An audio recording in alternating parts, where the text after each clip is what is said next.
जल पावक गगन समीरा,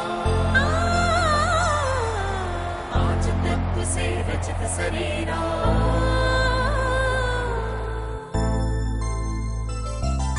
पांच तत्व से प्रकृति रची है, पांच तत्व से काया। इसी प्रकृति में स्वस्थ सुखद जीवन का मंत्र समाया। प्रभु ने जन कल्याण हेतु है आयुर्वेद बनाया। जग पर अमृत रस बरसाने आयुर्धाम है आया। सब मिलकर मंगल गाएंगे, जन जन को स्वस्थ बनाएंगे। सब मिलकर मंगल गाएंगे, जन जन को स्वस्थ बनाएंगे। नमस्कार दोस्तों, अथ आयुर्धाम में मैं नमिता सचदेव आपका बहुत बहुत स्वागत करती हूं। दोस्तों, आज जिस बीमारी के बारे में हम चर्चा करने वाले हैं वो कहने को तो पेट की बीमारी है, लेकिन जिस किसी भी व्यक्ति को ये बीमारी होती है वो न केवल शारीरिक रूप से कमजोर महसूस करता है बल्कि हमेशा मानसिक तनाव में भी वो नजर आता है। इरिटेबल बाउल सिंड्रोम यानी IBS एक ऐसी बीमारी जिसमें व्यक्ति का डाइजेस्टिव सिस्टम बिगड़ जाता है। रोगी थोड़ी मात्रा में भी भोजन को पचा नहीं पाता। बार बार मल त्याग के बाद भी पूर्ण मल त्याग की संतुष्टि नहीं मिलती। IBS के शारीरिक और मानसिक कनेक्शन को देखते हुए मॉडर्न साइंस में इसको साइकोसोमैटिक डिजीज की कैटेगरी में रखा गया है। वेस्टर्न कल्चर का असर कहीं न कहीं हम लोगों पर दिन पर दिन बढ़ता चला जा रहा है और इसका सबसे ज्यादा असर देखने को मिलता है हमारे खान पान पर। हम में से ज्यादातर लोग आजकल बाहर खाना पसंद करते हैं और खाने में हमारे ऑर्डर्स होते हैं बर्गर्स, पिज्जाज या फिर फ्रेंच फ्राइज और साथ में पीने के लिए कोल्ड ड्रिंक्स। क्योंकि इन फूड प्रोडक्ट्स में हाई कैलोरीज के साथ साथ फाइबर की कमी होती है, हमारे शरीर में ज्यादातर खतरनाक बीमारियां इसी से पनपती हैं, क्योंकि इसे मदर ऑफ ऑल डिजीजेस माना जाता है। तो आज हम बात करेंगे IBS यानी कि इरिटेबल बाउल सिंड्रोम के बारे में, जिसके बारे में ज्यादा जानकारी देने के लिए हमेशा की तरह हमारे स्टूडियो में मौजूद हैं senior Ayurvedic expert doctor Parmeshwar Arora. Welcome sir to the show. नमस्कार। तो जैसे कि मैंने अपने दर्शकों को बताया कि आज हम IBS की बात करेंगे। IBS यानी कि इरिटेबल बाउल सिंड्रोम के लक्षणों को हम कई भागों में बांट सकते हैं। जैसे पहले मल प्रवृत्ति किस तरह की होती है, मल का कॉम्पोजिशन कैसा होता है, पेट में किस तरह के सिम्टम्स देखने को मिलते हैं, व्यक्ति की शारीरिक स्थिति कैसी होती है और साथ व्यक्ति की मानसिक स्थिति कैसी होती है। अगर हम बात करें कि मल प्रवृत्ति किस तरह की होती है, तो IBS से पीड़ित कोई भी व्यक्ति वो बार बार थोड़े थोड़े मल का त्याग करता है। उस समय उसके पेट में थोड़ा सा मरोड़ होता है या हल्का दर्द होता है। एंड अक्सर ये देखा गया है कि मध्याह्न उत्तर काल से ब्रह्म मुहूर्त तक, तो मेरा कहने का अभिप्राय है कि कहीं ना कहीं शाम 5-6 बजे से सुबह 5-6 बजे तक ये रोग शांत अवस्था में रहता है। यानी कि मल की जो बार बार त्याग की जो प्रवृत्ति होती है उससे पेशेंट को जो है राहत रहती है। जबकि इसके बीच का जो समय है, यानी कि मेरा इशारा है ब्रह्म मुहूर्त से मध्याह्न उत्तर तक, यानी कि सुबह 5-6 बजे से शाम 5-6 बजे तक, इसमें जो है वो अनेकों बार मल त्याग के लिए जाता है। और नमिता, सबसे खराब बात यह होती है कि इतनी बार मल त्याग के बाद भी उसको पूर्ण मल त्याग की तसल्ली नहीं मिलती। और एक बहुत ही खास लक्षण देखने को मिलता है कि इस तरह का रोगी जब भी कुछ खाता है तो उसे मल त्याग की शंका बन जाती है, कहीं ना कहीं पेट में प्रेशर बन जाता है, उसे मल त्याग के लिए जाना पड़ता है। लेकिन पेशेंट्स की यह शिकायत रहती है कि वो मल त्याग के लिए जाते तो हैं, लेकिन प्रेशर के अनुपात में उनका जो है मल त्याग नहीं होता और एक तरह से बहुत बुझे बुझे और उदासी देने वाला जो है वो सीन बन के रह जाता है। एंड कभी कभी तो पेशेंट बोलता है कि वो मल त्याग के लिए जाते हैं, प्रेशर भी बहुत होता है, लेकिन केवल गैस पास होती है और कभी कभी म्यूकस यानी कि आंव आके रह जाता है। नमिता, मल की अगर बात करें कि किस तरह का मल या स्टूल होता है इस तरह के पेशेंट्स का, तो इरिटेबल बाउल सिंड्रोम से पीड़ित पेशेंट जो होता है उसके मल इन जनरल हम देखते हैं कि पतला होता है, यानी कि बिना बंधा हुआ होता है।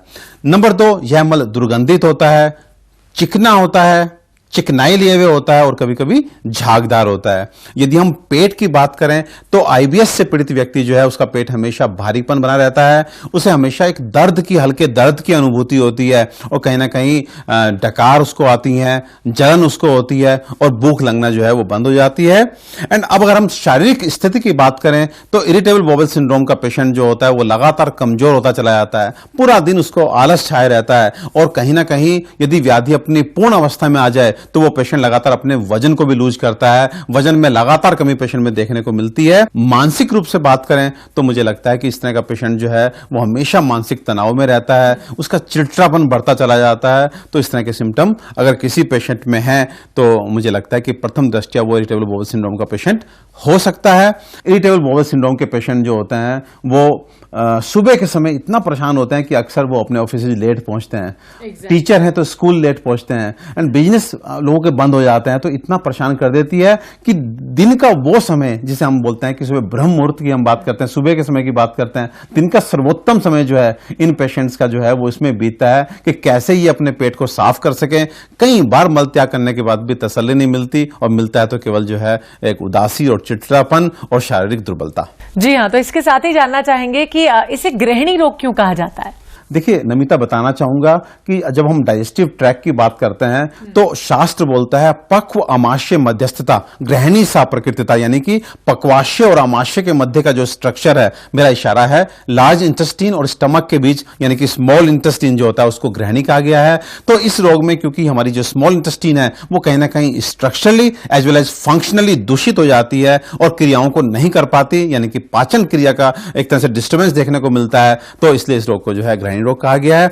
एक चीज जो यहां बताना चाहूंगा कि शास्त्र आगे बोलता है अगन्य अधिष्ठानम अनस्य ग्रहणाद गृहिणी मता, तो कहीं ना कहीं डाइजेस्टिव ट्रैक का वो स्ट्रक्चर जहां पर अग्नि का स्थान है, यानी कि मैक्सिमम एंजाइमेटिक एक्टिविटी देखने को मिलती है, साथ ही अनस्य ग्रहणाद जो पाचन के लिए पाचन के अर्थ में अन्न का ग्रहण करता है, जिससे वो अन्न को पचा सके और पचा करके उसके दो भाग करता है, एक सार भाग यानी कि जूस जिसको हम न्यूट्रिशियस जूस बोलते हैं जो बॉडी में एब्जॉर्ब होकर के जो है एक तरह से शरीर को शक्ति देता है, और स्किट भाग यानी कि मल जिसको जो है शरीर से बाहर निकल जाता है, इस तरह का विभेदन करता है। तो ये कहीं ना कहीं गृहिणी कहलाता है। तो इसमें किसी भी अगर तरह की त्रुटि आती है तो आदमी को गृहिणी दोष या गृहिणी रोग हो जाता है। तो इसके बारे में और बातचीत करेंगे और भी कारण जानेंगे इसके कि क्यों होता है गृहिणी रोग। यहां पर फिलहाल रुक रहे हैं दोस्तों एक छोटे से ब्रेक के लिए। आप कहीं मत जाइए, देखते रहिए अथाई उर्धा में।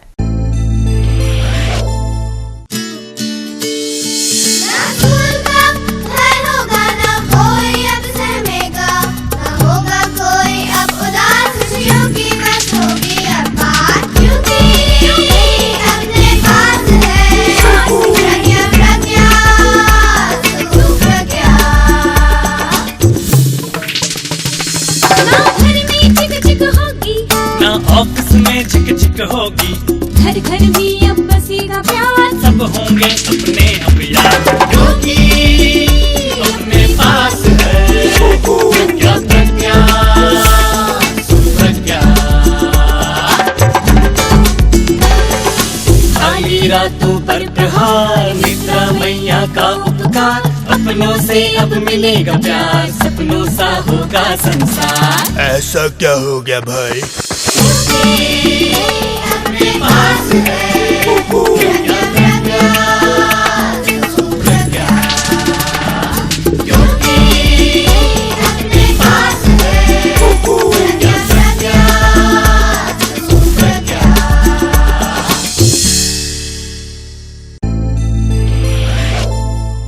ब्रेक के बाद अथाई उर्धा में आपका स्वागत है। मैं हूं नमिता और मेरे साथ हैं senior Ayurvedic expert doctor Parmeshwar Arora, जिनके साथ आज हम आईबीएस के बारे में डिस्कस कर रहे हैं।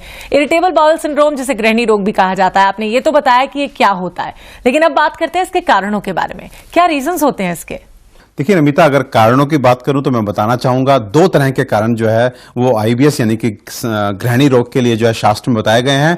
पहला सामान्य कारण जो बताया गया है, जिसको हम मेन कारण भी कह सकते हैं, तो शास्त्र बोलता है कि त्रय विकारो प्रायेण ये परस्पर हेतु है अर्शासी चतिसारश्च गृहिणी दोष एव च येषाम अग्निबलहीने वृद्धि परिचय तेषाम अग्निबलम रक्षमेषु त्रयसु विशेषतः। तो नमिता, लंबा सा श्लोक मैंने सुनाया, लेकिन इसका मूल मैं आपको बताता हूं कि 3 विकार ऐसे बताए गए हैं जहां पर जो है उसका रूट कॉज जो है वो अग्नि की मंदता, यानी कि आपके जब एंजाइम्स कम हो जाते हैं या आपका डाइजेस्टिव सिस्टम स्लगिश हो जाता है, आपकी जो जठराग्नि है वो मंद हो जाती है, तो उसका एक तरह से वो संग्रहणी रोग यानी कि ग्रहणी रोग में कारण बन सकता है।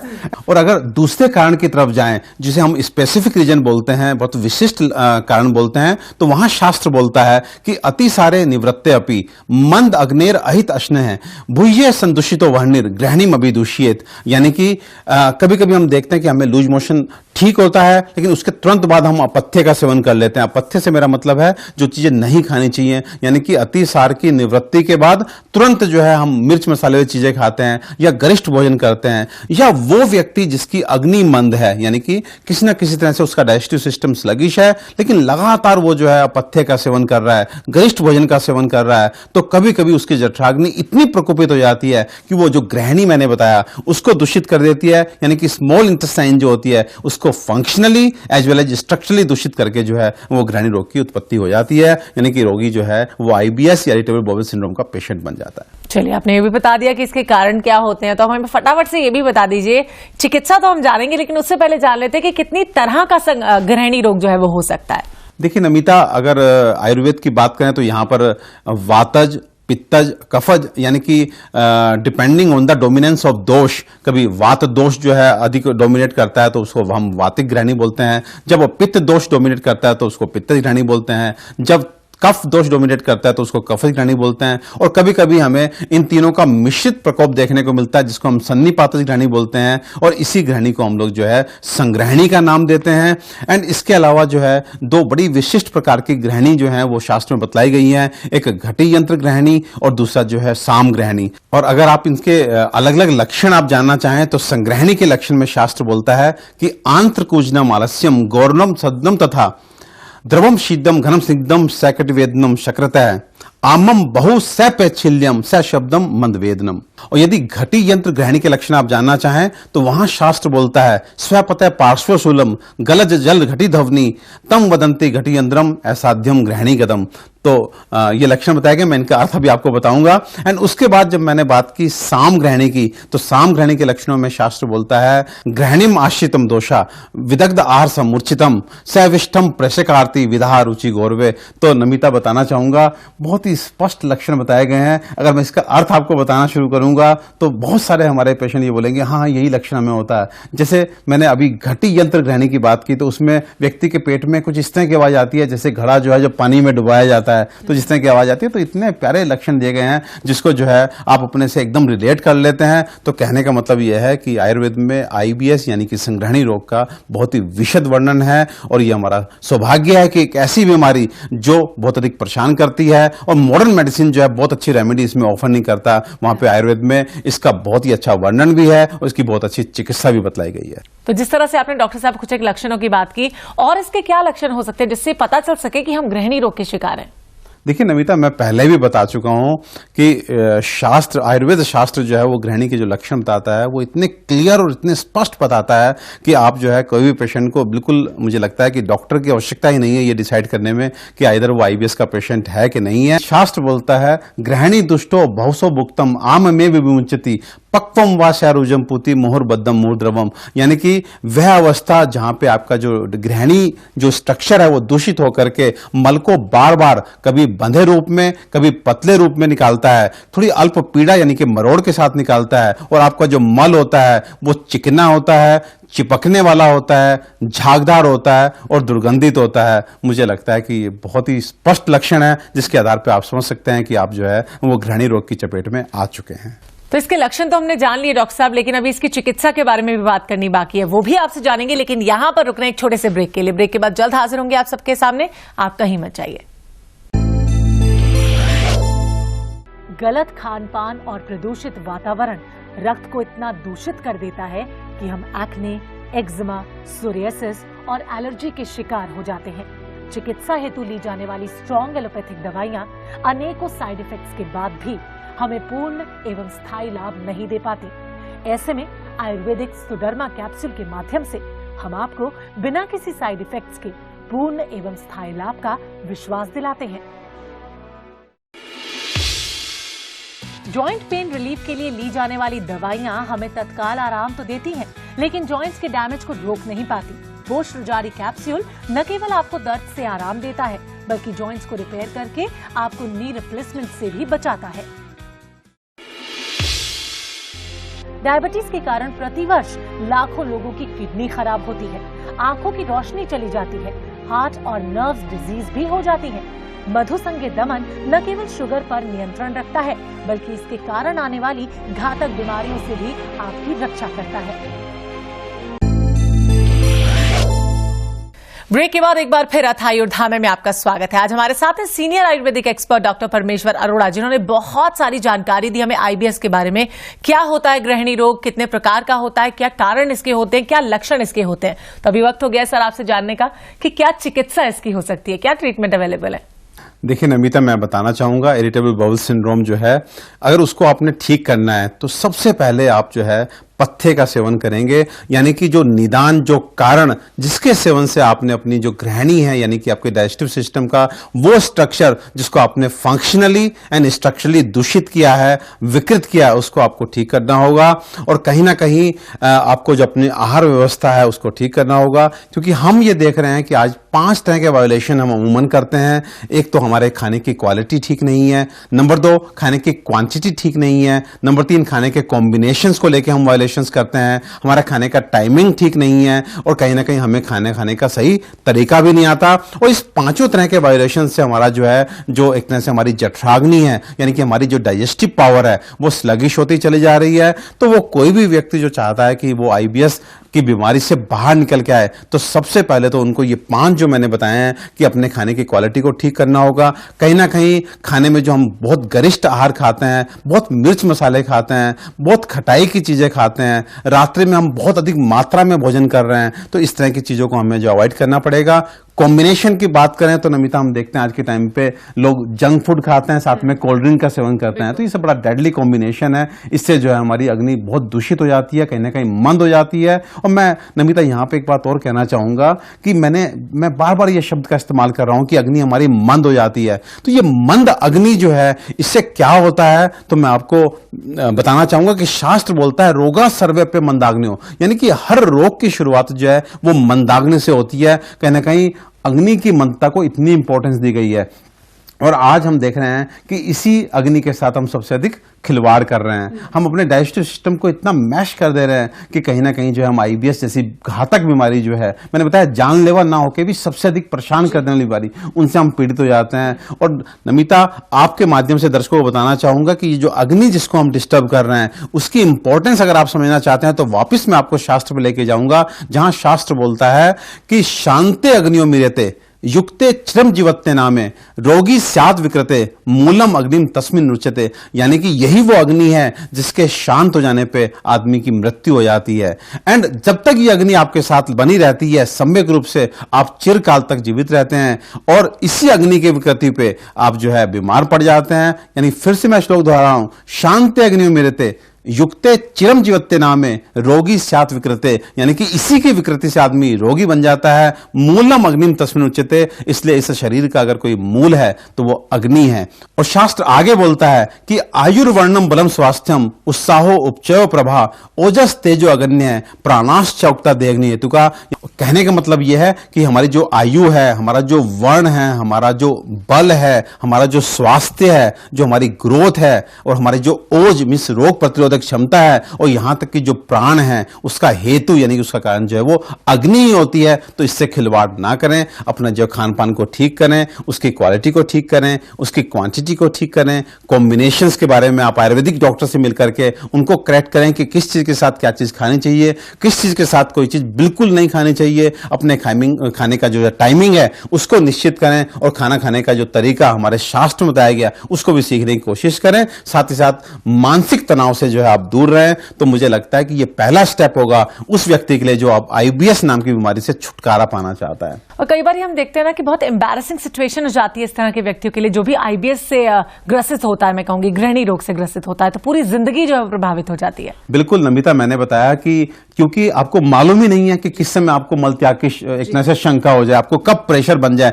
तो इस तरह के पेशेंट्स से जब बात करते हैं तो उसके बाद वो बोलते हैं डॉक्टर साहब अब तो सुसाइड करने का मन करता है, वो ट्रैवलिंग अवॉइड करने लगते हैं, वो आउटिंग्स अवॉइड करने लगते हैं, उनको काम पे नहीं जा पाते, हमेशा उनको मीटिंग्स अगर लंबी हो तो उनको प्रॉब्लम होती है, तो ध्यान मीटिंग में कम और इसमें आता है कि उसको प्रेशर ना बन जाए। तो इस तरह की चीजें हैं। लेकिन मैं यहाँ पे अभी तक मैं आपको डरा रहा था, लेकिन अब मैं आपको खुश कह देने वाली बात कहता हूं कि आयुर्वेद विज्ञान एक ऐसा विज्ञान है जहां इस बीमारी की कंप्लीट अंडरस्टैंडिंग भी है और कंप्लीट चिकित्सा भी है। तो नहीं, मैं चिकित्सा भी बता के जाऊंगा, तो आप निश्चिंत रहें कि आप पथ्य का सेवन करें, यानी अपने खान पान को ठीक रखें, अपनी जीवन शैली को ठीक रखें, मानसिक तनाव को दूर रखें, दवा मैं आपको बताऊंगा।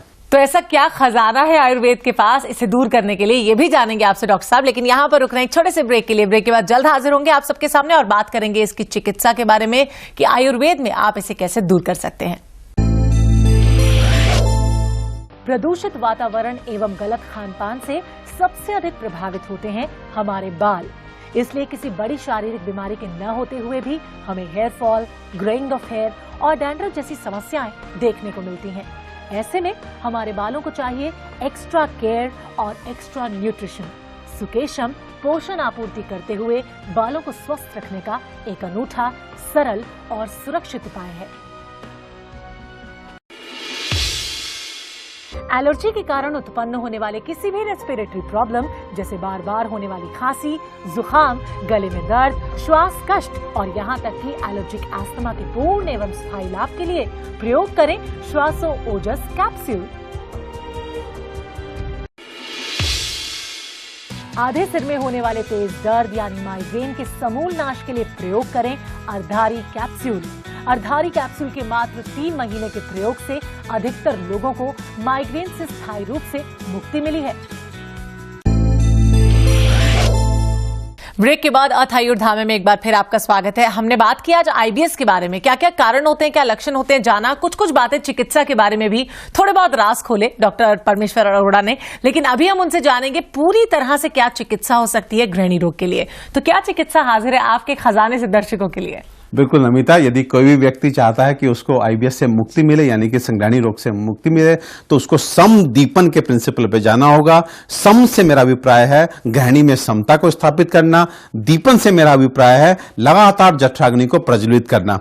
नमिता बताना चाहूंगा, क्योंकि इस बीमारी में कहीं ना कहीं हमारा जो अपक्व अन्न रस है, जिसे हम आम रस बोलते हैं, वो हमारे पूरे शरीर में फैल जाता है। क्यों? क्योंकि हमारी जो गृहिणी होती है जिसका काम है अन्न का पाचन करना, वो विकृत अवस्था में है, तो वो अन्न को सही से पाक नहीं करती, सही से नहीं पचाती। वो जो कच्चा रस बनाती है वो शरीर में अवशोषित हो जाता है, उसी को हम आम रस बोलते हैं। तो जब तक हम इस आम रस को जो पूरे शरीर में फैल चुका है उसको दीपन औषधियों के द्वारा, उसको पाचन औषधियों के द्वारा पूरी तरह से पका नहीं देंगे, तब तक ये आम रस जो शरीर में है वो लगातार इस बीमारी को जो है वो ट्रिगर करेगा और आप बार बार आपको संगृहणी रोग के जो है अटैक आएंगे। एंड इसलिए इस आम रस का पाचन करना जो है बहुत ही आवश्यक है यदि आप इस रोग से पूर्ण रूप से मुक्ति चाहते हैं। तो कहीं ना कहीं हमें गृहिणी में समता भी स्थापित करनी है कि गृहिणी में जो वहां पे एक तरह से फंक्शनल डिसऑर्डर आया, एक स्ट्रक्चरल डिसऑर्डर आया, उसको हमें करेक्ट करना है। उसके लिए हमें चाहिए ग्राही, हमें द्रव्य जो आयुर्वेद वर्णित ग्राही द्रव्य होते हैं, उसमें मैं बिल्व का नाम लूंगा। उसके बाद आम शोषक द्रव्य चाहिए जो वहां के आंवों को खत्म कर सकें, आम का शोषण कर सकें, उसके लिए मैं कुटज का नाम लूंगा। उसके बाद आम जो वहां जम गया है उसका लेखन कर सके, वहां से कुरेद करके उसे एक तरह से खुरच करके निकाल सकें, उसमें हमें कुटकी की आवश्यकता पड़ती है। उसके बाद आंत्र शोथर द्रव्य की अगर हम बात करें तो हमें सौंफ और मकोए की मदद लेनी होती है जो आंतों में आए सूजन को हटा सकती है। एंड इसके बाद फिर हम बात करते हैं कि लगातार प्रयास करते हैं कि हमारी अग्नि प्रज्वलित हो, जठराग्नि प्रदीप्त हो, और ये जठराग्नि प्रदीप्त होकर के हमारे शरीर के अंदर पहले धात्वाग्नि और फिर भूताग्नि, नमिता मैं सेलुलर लेवल की अग्नि पे बात कर रहा हूं, हम सेल्स के मेटाबॉलिज्म की बात कर रहे हैं कि उस लेवल तक भी जो हमारा कच्चा रस पहुंचा है उसको हम पकाएं जिससे हम रोगी को पूर्ण रूप से मुक्ति दे सके। तो इस अग्नि को बढ़ाने के लिए हमारे पास दीपन औषधियां जैसे चित्रक, त्रिकटु यानी कि सौंठ, काली मिर्च और पिपली का हम प्रयोग कराते हैं। पाचन औषधि, उसमें नागरमोथा हम प्रयोग कराते हैं, जीरे का हम प्रयोग कराते हैं। वात अनुलोमन औषधियों की जब हम बात करें तो हम फिर हिंगू का नाम लेते हैं, अजवाइन का नाम लेते हैं। अक्सर हम देखते हैं कि यहाँ पे जो है कृमि की भी उपस्थिति यानी कि कीड़े की उपस्थिति भी देखी जाती है, तो यहाँ पे विडंग का नाम लेते हैं। और इन्हीं सब को सम्मिलित रूप से करके नमिता हमने एक औषधि तैयार की है जिसका नाम है समदीपन। नाम इंटरेस्टिंग भी है और मैं कहूंगी कि काफी शोध के बाद ये नाम रखे जाते हैं। बिल्कुल, देखिए मैंने फिर बताया कि वो कोई भी पेशेंट जो चाहता है कि उसको संग्रहणी रोग से पूर्ण रूप से मुक्ति मिले तो उसे समदीपन के प्रिंसिपल को अपनाना होगा, यानी कि ग्रहणी में समता स्थापित करते हुए। समता से मेरा अभिप्राय है ग्रहणी के स्ट्रक्चर को भी आपको ठीक करना है, फंक्शन को भी आपको ठीक करना है, एंड एकदम साथ ही साथ आपको दीपन पाचन औषधियों से आम रस जो हमारे शरीर में फैल गया उसको भी पूर्ण रूप से पकाना है या एक तरह से शरीर से बाहर निकालना है। इसमें कभी कभी हमें पंचकर्म चिकित्सा की भी मदद लेनी होती है। लेकिन नमिता बताना चाहूंगा कि ये जो कैप्सूल हमने बनाए हैं ये इतने अच्छे रिजल्ट दे रहे हैं कि हमें जो है खुद बहुत खुशी होती है। जो पेशेंट्स की जो कष्ट दूर होते हैं और आईबीएस के पेशेंट जो ये कहते हुए हमारे पास आए थे डॉक्टर साहब अब तो सुसाइड करने का मन कर रहा है, अपने काम को छोड़ चुके हैं, जब वो वापस काम पे जाने लगे हैं तो मुझे लगता है कि हमसे अधिक तसल्ली किसी को नहीं होती। समदीपन की आपने बात की और यहाँ पे जानना चाहूंगी कब इसे लेना है, कैसे लेना है और कितने समय तक इसे खाते रहना है। देखिए नमिता, समदीपन कैप्सूल्स कितने लेने चाहिए तो मैं बताना चाहूंगा। इसमें 2 कैप्सूल्स हम जो है इन जनरल दिन में 3 बार रिकमेंड करते हैं, सुबह नाश्ते के बाद, लंच से पहले एवं डिनर से पहले। फिर मैं दोहरा रहा हूं, नाश्ते के बाद, लंच से पहले और डिनर से पहले यदि आप ये लेते हैं तो आप देखेंगे आपके लक्षणों में कुछ दिनों में जो है अंतर आना शुरू हो जाएगा। यानी कि जो बार बार मल प्रवृत्ति की जो एक शंका बनी रहती है उससे आपको राहत मिलेगी। कुछ ही दिनों में आप देखेंगे कि मल आपका जो है वो जो पतला मल था वो बनना शुरू हो जाएगा, उसमें से चिकनाहट गायब हो जाएगी, उसमें से जो चिपकने की टेंडेंसी है वो चली जाएगी, उसका दुर्गंध दूर हो जाएगी। साथ में आप शारीरिक बल को महसूस करेंगे, मानसिक चिड़चिड़ेपन जो आपको आता जा रहा है आईबीएस की वजह से उससे आपको मुक्ति मिलेगी। नमिता, एक तरह से अपने आप में कंप्लीट रेमेडी है समदीपन कैप्सूल। तो आइए जानते हैं उन लोगों से जो कि समदीपन का इस्तेमाल कर रहे हैं और देखते हैं कि उनका जीवन कैसे सुखमय हो गया है। मुझे काफ़ी टाइम से पेट में दिक्कत रहती थी। मैंने डॉक्टर से कंसल्ट किया, उन्होंने मुझे संदीपन कैप्सूल्स दिए और मुझे 1 महीने के अंदर ही बहुत आराम पड़ गया। अभी आई एम परफेक्टली फाइन। मेरे पेट में काफ़ी तकलीफ थी, कई बार पेट साफ करने जाता था लेकिन पेट साफ नहीं होता था, मल में बहुत चिकनापन था।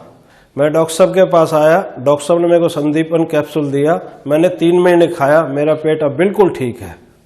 काफ़ी टाइम से मेरे पेट में बहुत ज़्यादा तकलीफ रहती थी, मैं फ्रेश नहीं हो पाता था ढंग से, मेरे पेट में इतना ज़्यादा दर्द होता था कि बिल्कुल भी कंट्रोल नहीं हो पाता था और मैं इतना ज़्यादा कमज़ोर होता जा रहा था, कुछ भी खाता था मेरे लगता नहीं था वो बिल्कुल भी।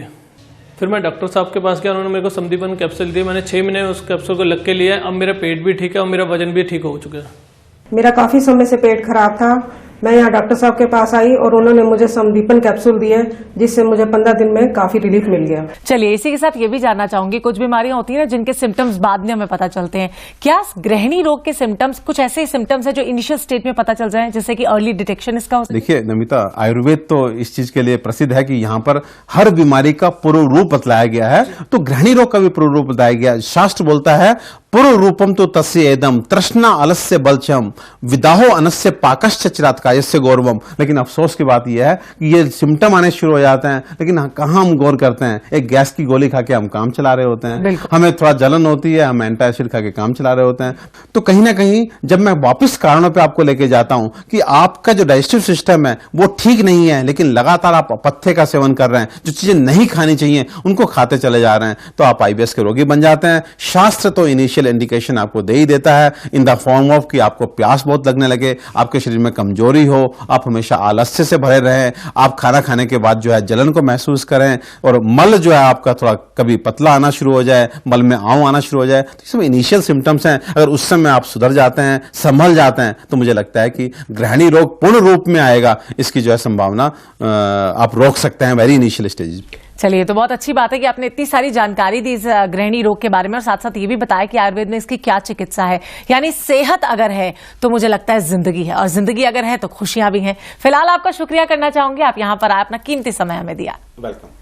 तो दोस्तों, मुझे पूरा यकीन है कि आज जो भी जानकारी आपको डॉक्टर परमेश्वर ने दी है ग्रहणी रोग के बारे में उसे आपने अच्छे से समझ लिया होगा और अब आप भी समदीपन कैप्सूल का इस्तेमाल करने वाले हैं अगर आप भी ग्रहणी रोग के शिकार हैं। फिलहाल तो हमें इजाजत दीजिए, एक बार फिर हाजिर होंगे अथाई और धामे लेकर, तब तक के लिए नमस्कार।